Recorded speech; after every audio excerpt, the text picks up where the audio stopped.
آپ نے یہ جو ہے نا 2 دوائیاں میرے بھتیجے کو بھی دی ہیں نا، اس سے بھی یہاں بس ہاں ہاں پڑے ہیں نا، ہاں تو وہ آپ نے 30 میں دی ہوئی ہیں، ہاں ہاں تو اس سے بھی تھوڑا فرق پڑنا شروع آپ ہو نے گیا سیلف لیون دی ہے 30 میں جی دونوں. دو ایک اور دوائی تھی وہ کیا تھی لائک کیا ہائیڈروکوٹائل اچھا وہ ہے ساتھ. اس کے ساتھ ہائیڈروکوٹائل ہے.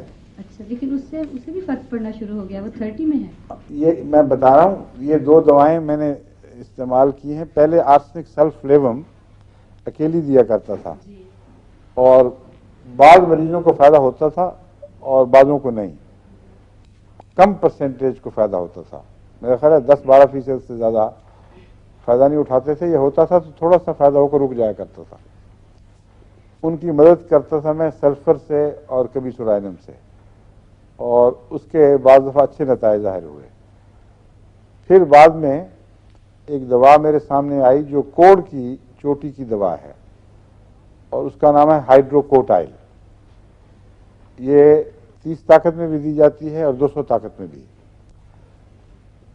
اور چونکہ ہومیوپیتھک طرز فکر میں یہ بات داخل ہے کہ اگر کوئی بیماری ایسی ہو جو ضدی اور دیر پا ہو جیسے برس ہے، تو بعض دفعہ بہت ہی گہری بیماری کوئی اور خون میں پائی جاتی ہے، جب تک اس کا علاج نہ ہو جائے وہ دوسری ضدی بیماری بھی جگہ نہیں دوائی کو رسپونڈ نہیں کرتی، اس کو قبول نہیں کرتی. اس خیال سے میں نے ہائیڈروکوٹائل کو آرسنک سلف لیوم کے ساتھ ملا کر دینا شروع کیا، اور جن مریضوں نے پہلے کہا تھا کہ فائدہ نہیں ہو رہا ان کو فائدہ شروع ہو گیا. تو یہ بھی استعمال کر کے دیکھنی چاہیے اور ان کی پوٹینسی بھی بڑھانی چاہیے دونوں کی. 200 1000 وغیرہ دیکھا جائے کہ کیا کیا اثر دکھاتی ہیں. اب آپ یہ نیا تجربہ اس پہ کریں.